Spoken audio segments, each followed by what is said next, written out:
Bonjour à tous, j'espère que vous allez bien. Alors j'ai envie de vous faire aujourd'hui une vidéo de partage de lecture. Ça fait un moment que je n'ai pas fait de vidéo, vous l'aurez remarqué. Et la chaîne évolue comme ma propre évolution finalement.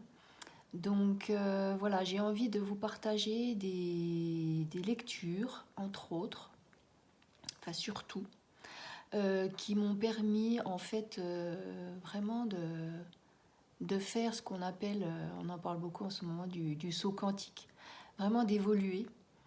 Et j'ai vraiment senti oui, cet appel, cette guidance de vous les partager aussi également. Bien sûr, si ça vibre en vous, c'est ok. Si ça vibre pas, ben voilà, passez la vidéo. Mais moi, c'est quelque chose voilà, qui m'a apporté beaucoup et qui m'apporte beaucoup, là, dernièrement, dans ma propre évolution. Donc, j'ai ressenti cette envie de vous le partager également pour que vous puissiez, mais si ça vibre en vous, en bénéficier aussi. Parce que ça m'a permis vraiment d'avoir une compréhension encore plus profonde de qui nous sommes vraiment dans le monde dans lequel on évolue. Donc voilà, je vais, je pense, le faire, aborder cette vidéo en, en deux phases. Peut-être que je ferai ça en deux vidéos si c'est un petit peu long. Donc la première, je vais vous faire une première présentation. Ce sera les livres qui ont permis pour moi une évolution spirituelle de manière individuelle, hein, personnelle. Donc si ça peut vous apporter à vous aussi, mais pour moi ce sera vraiment avec une grande joie. Et c'est pour cette raison que j'ai envie de partager. Et sinon, dans un second temps, je vais vous présenter des livres pour avoir en fait une compréhension plus profonde du monde dans lequel on vit, euh, une compréhension plus profonde de qui on est et aussi de notre histoire. D'avoir des éclairages pour avoir une ouverture sur ce qu'on est en train de vivre. Donc voilà les deux grandes lignes. Est-ce que j'ai oublié quelque chose? Non. Mais de toute façon, ces deux types de lectures sont liés. Tout est toujours lié, en fait. Hein. Mais vraiment, en fait, mes premières lectures ont été plus ce que je vais vous présenter en deuxième phase. Et après, les livres sont venus à moi. C'est toujours juste en fait, quand le moment est bon pour soi, les livres se présentent. Donc en deuxième phase, se sont présentés à moi les livres que je vais vous présenter dans la première présentation. Donc voilà, je le répète, si ça vibre en vous, tant mieux. Si ça ne vibre pas, c'est que c'est ok, c'est que c'est pas le moment. Ou voilà. Donc, le premier livre que j'avais envie de vous présenter, c'est celui-ci, La vie des maîtres de T. Spalding. Et c'est un format de poche, hein, vous le trouvez un peu partout. Bon, ce qu'il y a, c'est que c'est écrit vraiment très petit, c'est très condensé. Il y a beaucoup, moi-même, je crois que je ne l'ai pas tout à fait, non, j'ai pas tout à fait terminé, mais je pense que j'ai lu quand même l'essentiel. Donc, ce que je vais faire, parce que moi, les résumés de livres de manière perso, voilà, c'est pas trop mon truc. Donc, je vais vous lire un petit peu la quatrième de couverture pour vous aiguiller sur le thème du livre. Donc, pour celui-ci, La vie des maîtres, le 22 décembre 1894, 11 scientifiques américains se réunissent à Potal, petit village de l'Inde. Sceptiques par nature, ils n'acceptent aucune vérité a priori, mais certains phénomènes religieux les intriguent. Ils décident de vérifier de leurs propres yeux les prodiges accomplis par les maîtres, excusez-moi, il y a énormément de vent, par les maîtres orientaux. Car en Inde, au Tibet et au Népal existent des hommes aux facultés étonnantes qui communiquent à distance, voyagent par lévitation et guérissent les infirmes. Les savants découvrent peu à peu, fascinés, des lois physiques et psychiques encore inconnues. Grâce à une ascèse aux règles bien établies, l'esprit devient capable de maîtriser la matière et même de quitter son enveloppe charnelle. Au contact de ces maîtres de sagesse, il commence un itinéraire spirituel qui va les mener à la découverte de leur moi profond, intérieur, intemporel et éternel. Donc voilà pour ce premier livre. Alors ensuite, j'avais envie de vous présenter le livre de... Alors il y a deux titres différents selon les éditions. Bon, moi j'ai les deux. La présence magique, celui-ci, qui est aux éditions Monclar. Voilà, chez parolevivante.com. Ils ont de très bons livres. Voilà, je vous en parlerai un peu plus en détail peut-être après, parce que j'ai d'autres livres de ce site. Et sinon, voilà, aux éditions Saint-Germain-Moria, le titre est celui-là, Maître Saint-Germain et ses disciples. Mais c'est exactement le même livre, voilà. Donc ça, c'est vraiment un livre qui m'a aussi beaucoup apporté. Donc, comme les autres, je vais vous lire un petit peu ce qu'il en est. Voilà. Dans la collection, les enseignements des maîtres ascensionnés, oui, parce que ce que je voulais rajouter, c'est que donc du coup, c'est écrit par Godfrey Reiking. Godfrey Reiking, en fait, c'est pas son nom d'origine, c'est monsieur William Ballard, je crois, qui est un être. Ça se passe en 1930, son récit démarre en 1930, et c'est un être, voilà, comme on va dire comme vous et moi, mais qui a beaucoup évolué, qui est arrivé dans la maîtrise des lois universelles, des lois spirituelles, on va dire, et qui a ascensionné. Donc voilà, ce livre-là et l'autre que je vais vous présenter sont écrits de son vivant, avant qu'il n'ascensionne. Voilà.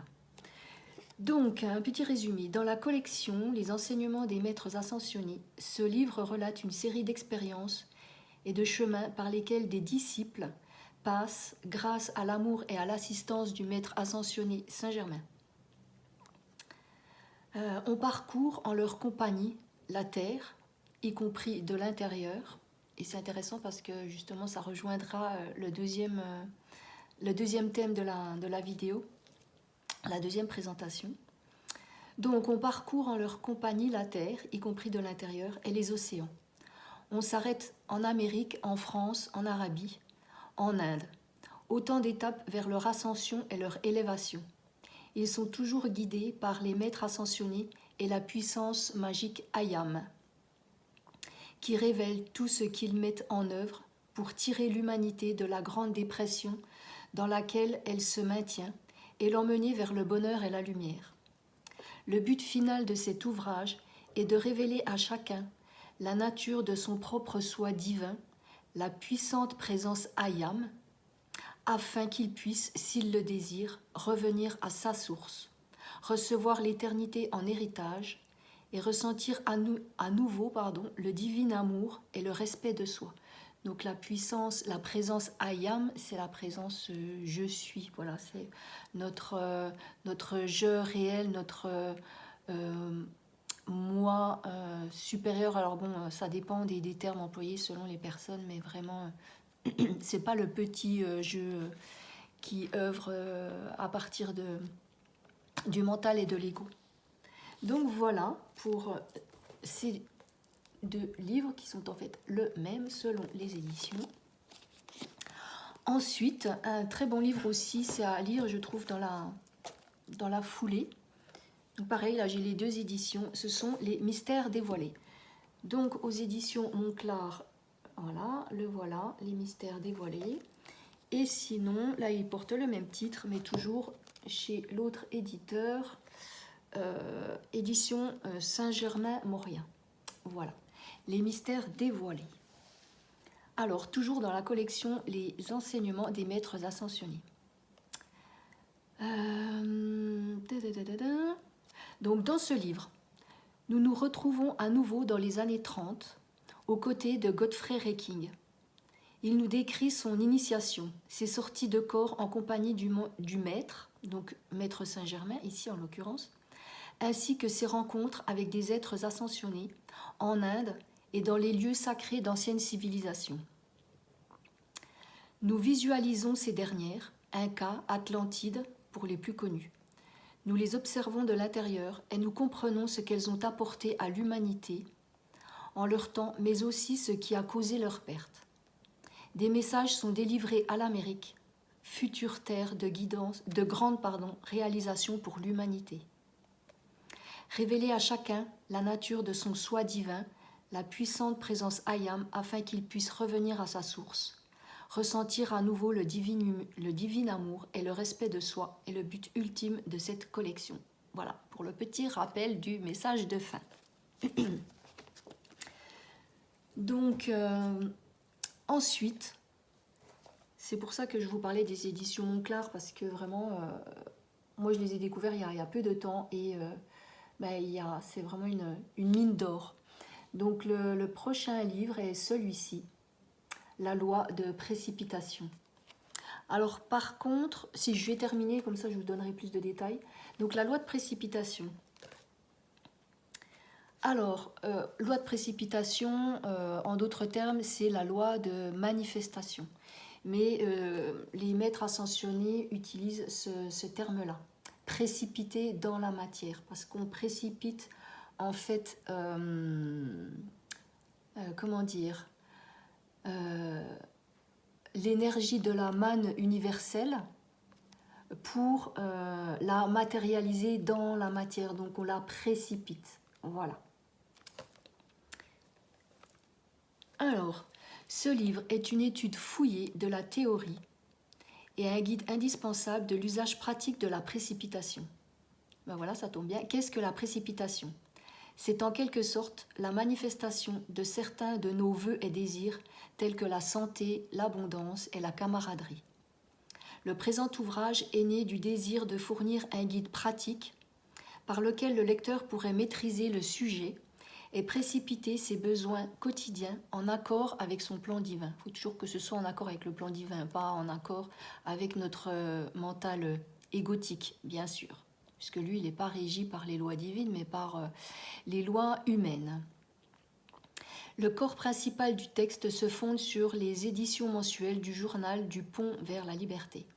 Nous donnons également maints exemples d'individus qui ont appliqué avec succès les principes de la précipitation dans leur vie de tous les jours. C'est pour ça que c'est intéressant, parce que ce n'est pas uniquement avoir des connaissances pour avoir des connaissances, je le remontre, mais il ne suffit pas de vouloir s'abreuver, de se nourrir uniquement de ces connaissances. Ces connaissances, elles doivent nous nourrir et nous permettre d'évoluer spirituellement et de pouvoir incarner justement cette spiritualité dans la vie. Et ces livres-là sont vraiment celui-ci aussi, sont vraiment de très bons outils à mettre en pratique pour pouvoir manifester dans sa vie selon notre plan de vie spirituel, voilà, ce qu'il a été décidé avant l'incarnation. Donc ce sont vraiment de très bons outils. Il faut vraiment moi, je vous invite vraiment à vous approprier ces enseignements qui sont diffusés et de pouvoir les appliquer justement au quotidien dans sa vie. Voilà. Donc, par rapport à ces 3 premiers livres que je viens de vous présenter, pardon, vous avez la possibilité, je relis un petit peu mes notes, voilà, la présence magique et les mystères dévoilés. Vous pouvez aller sur le site de l'appelintérieur.org ou .com, je ne sais plus, mais je vous mettrai les liens, voilà, des livres et puis des sites sous la vidéo. Vous pouvez aller donc sur ce site-là, appelintérieur.org, de Lulumineuse. C'est vraiment une mine d'informations, c'est une vraie malle au trésor. Il y a énormément d'ouvrages, qui sont disponibles. Alors il y a beaucoup de livres ou de PDF qu'on peut télécharger gratuitement. Il y a aussi des articles, il y a aussi tout un tas de vidéos. Et vous l'aurez compris, par rapport au nom du site, ça concerne l'appel intérieur. C'est donc ce qui nous appelle nous intérieurement, mais c'est aussi en rapport avec le deuxième thème qu'on va aborder dans la vidéo sur la terre intérieure. Voilà. Donc ces 3 livres, Présence magique, mystère dévoilé, sont sur le site Appel intérieur, où vous pouvez télécharger gratuitement les 2 livres. Vous pouvez aussi les acheter, bien sûr, si vous les voulez en version papier.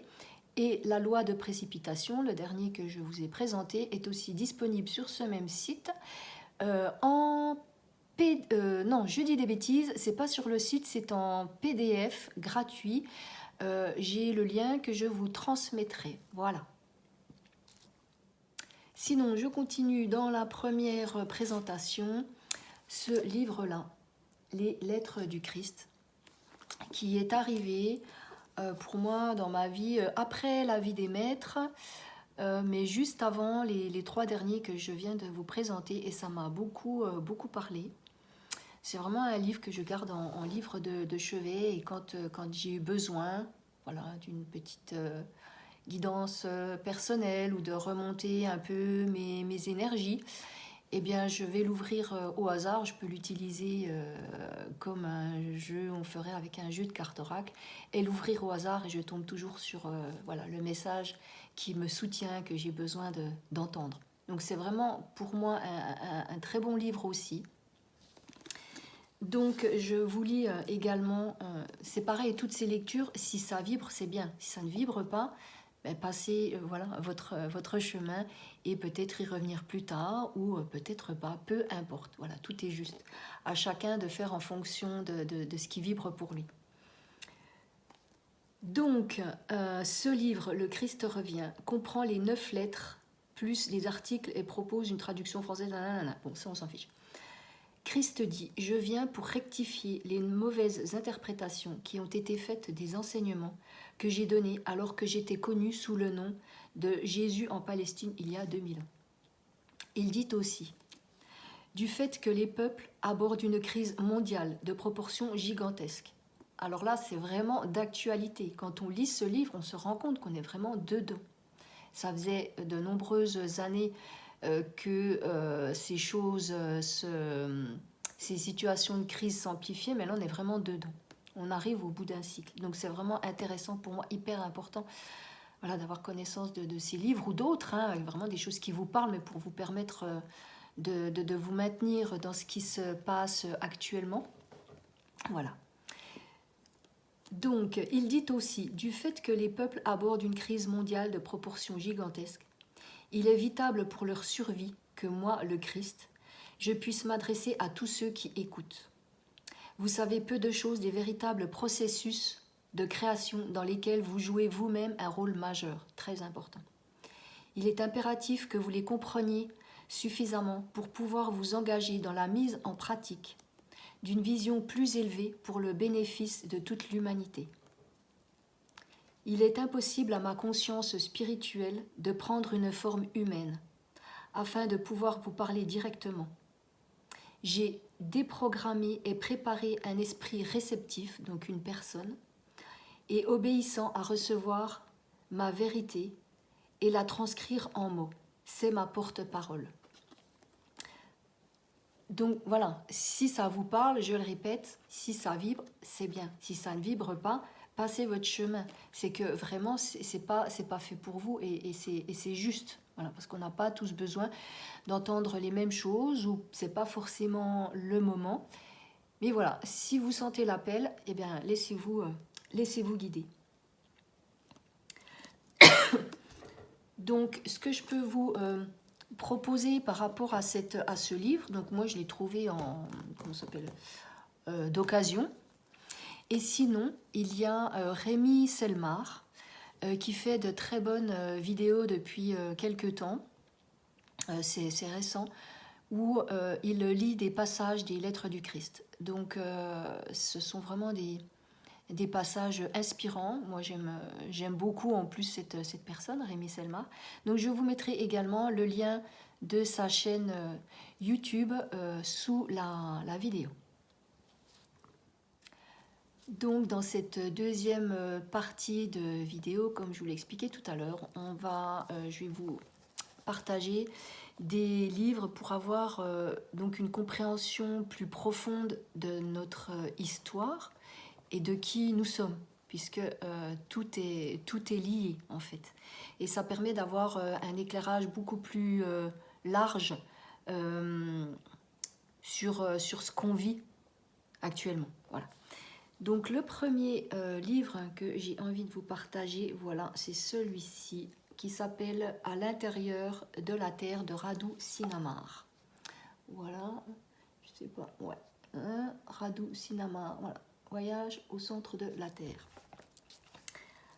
Alors, j'avais prévu de vous lire un petit passage.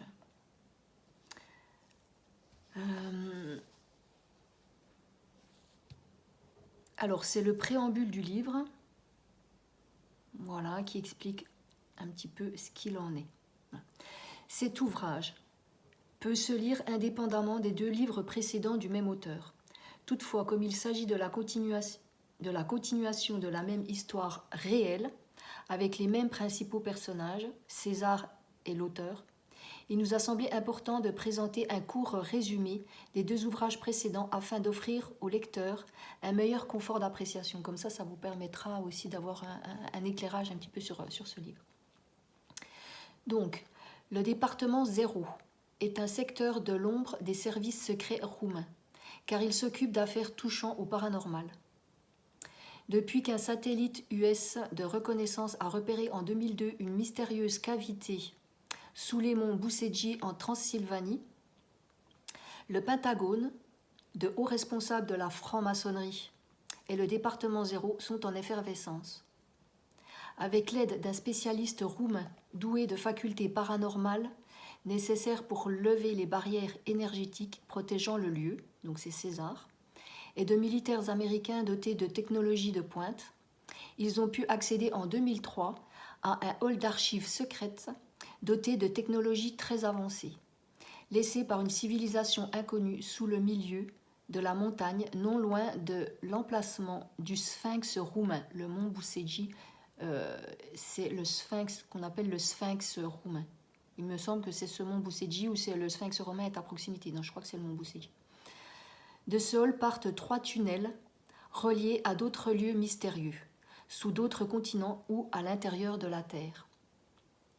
Ce livre est le récit exact et détaillé de cette découverte et des intrigues qui l'ont entouré, et au-delà, il ouvre des perspectives sur l'ouverture d'une nouvelle ère pour l'humanité. Alors je vais vous lire la note de l'éditeur. Nous savions, de l'éditeur français, voilà, puisque c'est un livre qui a été traduit.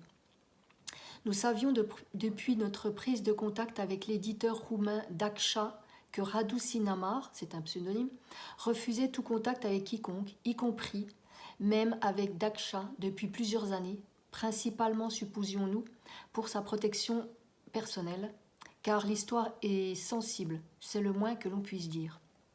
Nous savions que l'auteur envisageait une suite concernant la découverte au Bucegi, et nous pensions que le délai qui se prolongeait avant la nouvelle parution avait un rapport avec la renégociation du pacte américano-roumain sur le Bucegi qui venait à échéance 10 ans après sa signature, et qui, espérions-nous, verrait de substantielles modifications apparaître, telles que la levée progressive du secret et la diffusion de quelques informations clés. Nous nous trompions car le sujet principal de ce nouveau chapitre de l'histoire se concentre uniquement sur l'exploration du tunnel vers le centre de la Terre. Toutefois, il ne faut pas se méprendre.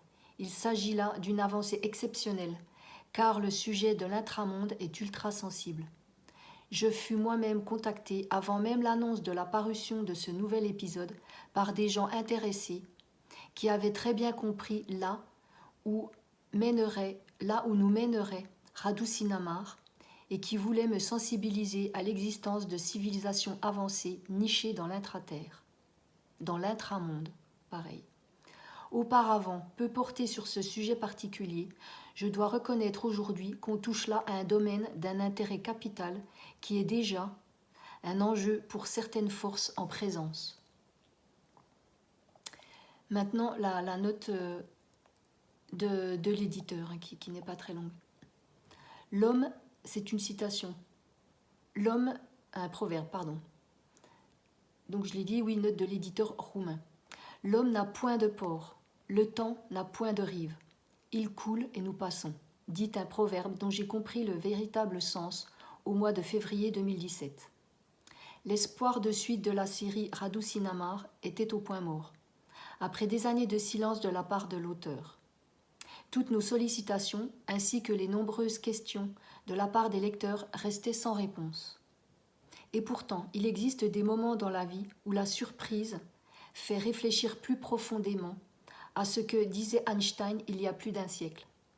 Il existe deux façons de vivre sa vie, comme si les miracles n'existaient pas, ou comme si tout est un miracle.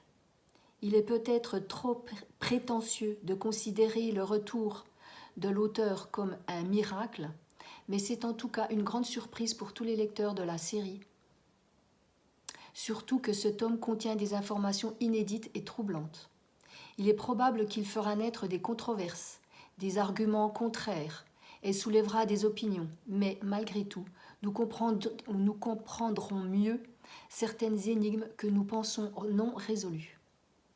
Dans les quelques mots qu'il nous a donnés, Radu Sinamar laisse entendre que c'est le bon moment pour continuer les révélations liées à la salle des projections du mont Bousségi, donc une salle qui se trouve à l'intérieur de ce mont.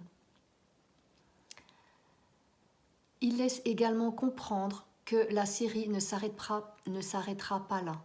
Par l'intermédiaire de futures apparitions, il mettra à disposition du lecteur et de la communauté scientifique des éléments inédits sur le passé de l'humanité et sur ses possibilités futures.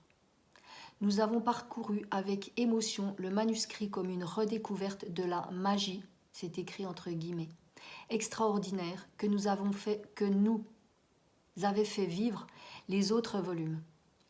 Nous n'avons sollicité que de légers ajustements du texte, car certaines informations pouvaient avoir des conséquences indésirables sur notre maison d'édition, ainsi que sur certains membres du ministère de l'Intérieur. L'auteur accepta immédiatement ces modifications et nous souhaitons le remercier pour sa compréhension. Nous nous trouvons face à une étape décisive qui s'ouvre à nous grâce à ce livre. Ce volume représente la fondation pour un nouveau paradigme de la connaissance de la Terre et fournit également un moyen d'accès physique et ésotérique au monde mystérieux à l'intérieur de notre planète. Quelle que soit la vision du lecteur sur les éléments présentés dans ce livre, une chose est certaine. Notre conception de la Terre devrait être réévaluée complètement. Donc voilà pour ce livre. Et c'est un livre que vous pouvez trouver, ou en tout cas il y a une lecture qui est faite par un jeune homme. Je vous mettrai le lien de son site où il fait une lecture, donc c'est un livre audio on va dire, de ce livre à l'intérieur de la Terre. Voilà, c'est vraiment très... Pour moi, c'est un livre qui m'a beaucoup porté aussi. Voilà. Sinon, il y a aussi un livre que j'ai beaucoup apprécié, que j'ai lu un peu avant Voyage à l'intérieur de la Terre, ou À l'intérieur de la Terre, c'est le titre exact. Voilà. C'est Tiaouba, la planète dorée. Voilà, c'est un livre que vous trouvez aux éditions Be Light, voilà, édition. Je ne sais pas si ça va apparaître en miroir dans la vidéo. Et c'est vraiment voilà, quelque chose, une histoire qu'on peut prendre comme étant une histoire de science-fiction. Voilà, tout dépendra de l'ouverture de conscience de la personne qui entreprendra cette lecture. Mais moi, ça m'a vraiment ouvert sur beaucoup d'éléments par rapport à qui nous sommes réellement, notre histoire, tout ce qu'on nous cache, tout ce qu'on ne souhaite pas, voilà, qu'on ne souhaite pas avoir connaissance. Donc je vais faire pareil, je vais vous lire le mot du traducteur, parce qu'en fait c'est un livre Michel Desmarquet, l'auteur est français, mais il a été écrit en anglais uniquement, donc la traductrice l'a recontacté pour pouvoir avoir son accord afin de le traduire à nouveau, de le traduire en français alors que l'auteur est français. Voilà. J'ai découvert ce livre il y a de nombreuses années, mais n'ai pas pris le temps de le lire jusqu'à récemment. Quand j'ai commencé à le lire, j'ai voulu le traduire de suite, me disant que ce qu'il contenait méritait d'être découvert par un plus large public. Bien que son auteur, Michel Desmarquet, soit un Français, cet ouvrage n'est jamais paru dans sa langue originelle, mais en anglais, pour sa première publication, sous le titre de, bon on s'en fiche, The Abduction to the Ninth Planet. J'ai travaillé à partir de la version e-book en anglais. Le livre a été traduit dans de nombreuses langues, dont l'allemand et le russe, mais n'a pas été forcément édité en version papier dans ces différentes langues. Au moment de traduire et de publier cet ouvrage en français, je n'avais aucune nouvelle de l'auteur. Je ne savais pas s'il était toujours en vie et où il vivait et s'il l'était. Au moment de cette deuxième édition corrigée et révisée, je peux vous annoncer que Michel Desmarquet va très bien, qu'il vit actuellement en Thaïlande avec sa famille, où il dirige un complexe hôtelier sur une île. Il m'a demandé de rajouter une préface figurant originellement dans la première édition australienne. C'est ça qui est intéressant, ce sera la préface. Je veux réitérer ici que mon premier objectif est la diffusion des vérités que contient ce récit. C'est ce qui était prévu par ceux qui l'ont inspiré, Tao et les Taoris de la planète Tiaoba, à condition de n'y rien changer. C'est ce que j'ai fait et respecté. Donc ça, c'est la note du traducteur. Les révélations extraordinaires sur notre propre passé sont ce qui me paraît le plus important dans ce livre, et c'est aussi la raison pour laquelle mes guides m'ont mise sur la route de cet ouvrage. J'ai pu ainsi relier de nombreux événements entre eux et avec des découvertes faites sur Terre. Bonne lecture à tous, amour et lumière, Marie-Louise Panchèvre. Voilà. Donc ça, c'est un petit mot de l'auteur. J'ai écrit ce livre à la suite des ordres reçus et auxquels j'ai obéi. Par ailleurs, c'est le récit d'événements qui, je l'affirme, me sont arrivés personnellement. J'imagine que dans une certaine mesure, cette histoire extraordinaire apparaîtra à certains lecteurs comme étant de la science-fiction, comme une histoire inventée de toutes pièces. Mais je n'ai pas l'imagination que nécessiterait une telle invention. Ceci n'est pas de la science-fiction. Le lecteur de bonne foi sera capable de reconnaître la vérité dans le message que je transmets, de la part de mes nouveaux amis au peuple de la planète Tiaoba, au peuple de la planète Terre, pardon.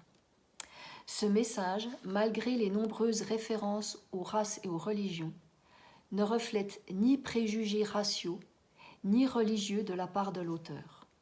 Voilà, ceci est la note de Michel Desmarquet de janvier 89. Et sinon, il y a une préface, voilà, que je ne vais pas vous lire entièrement, mais un passage qui me semble important.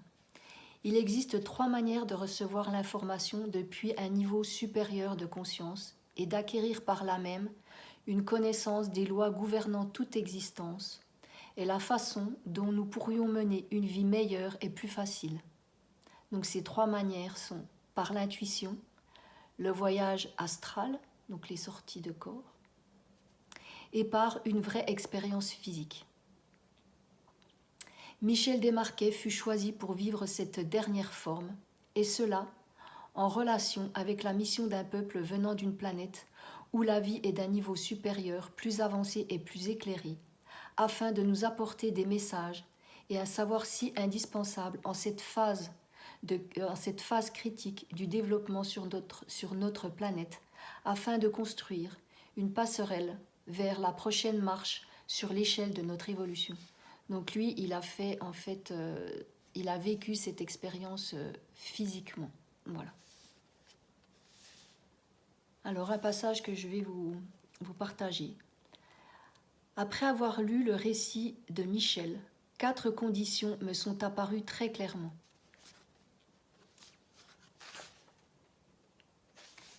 Donc ça, c'est la personne qui a fait la préface qui écrit, qui s'appelle Howard Henk. Donc après avoir lu le récit de voyage de Michel, 4 conditions me sont apparues très clairement. Partout dans cet univers, cette galaxie, il existe un monde matériel physique. De même, il existe partout un monde non matériel, non physique, qui est celui que nous appelons habituellement le monde spirituel. 3e point, donc ça c'était les 2 premiers. Les 2 mondes ne sont que les 2 faces opposées de la manifestation de formes qui composent l'univers entier et qui rend toute existence possible, à savoir l'énergie. Et le 4e point, c'est la compréhension et subséquemment la maîtrise des propriétés de cette énergie, ce que nous appelons lois métaphysiques, qui nous permettent d'accepter et d'appréhender de manière correcte le monde physique et non l'inverse. Donc voilà, j'ai vraiment beaucoup aimé cet ouvrage aussi, donc je vous le recommande. Il est aux éditions Be Light. Celui-là, ben voilà, si vous le voulez, il faudra l'acheter. Il y a celui-ci. Alors, qu'est-ce qu'il y a d'autre que je voulais vous faire part par rapport à ce thème-là? Je regarde un petit peu mes notes. Je vais revenir sur le site qui a été créé donc, par Lulumineuse, l'appelintérieur.org ou .com, je ne sais plus, qui est vraiment un site dédié à l'intra-terre. Et c'est vraiment une source d'informations en tout genre. Il y a des vidéos, il y a des PDF, il y a des livres, beaucoup sont gratuits. Donc allez y faire un tour si le sujet vous interpelle, si vous sentez cet appel, qu'il y a quelque chose qui vibre au fond de vous, une petite étincelle qui a envie d'en savoir plus. Donc je crois que j'ai tout dit, voilà, pour l'instant. Et cette vidéo sera déjà suffisamment longue. Donc j'en ferai une seconde où j'aborderai un 3e point, 3e partage de lecture qui sont aussi pour moi importantes, surtout pour de la mise en pratique au quotidien. Voilà. Eh bien écoutez, j'espère que cette vidéo vous aura plu, qu'elle vous aura apporté, mis en lumière peut-être certaines, ou faire ressurgir certaines envies. Eh bien écoutez votre cœur, ce que vous dicte votre présence intérieure. Voilà. En attendant de publier cette 2e vidéo, je vous souhaite une belle après-midi et je vous dis à bientôt. Merci, au revoir.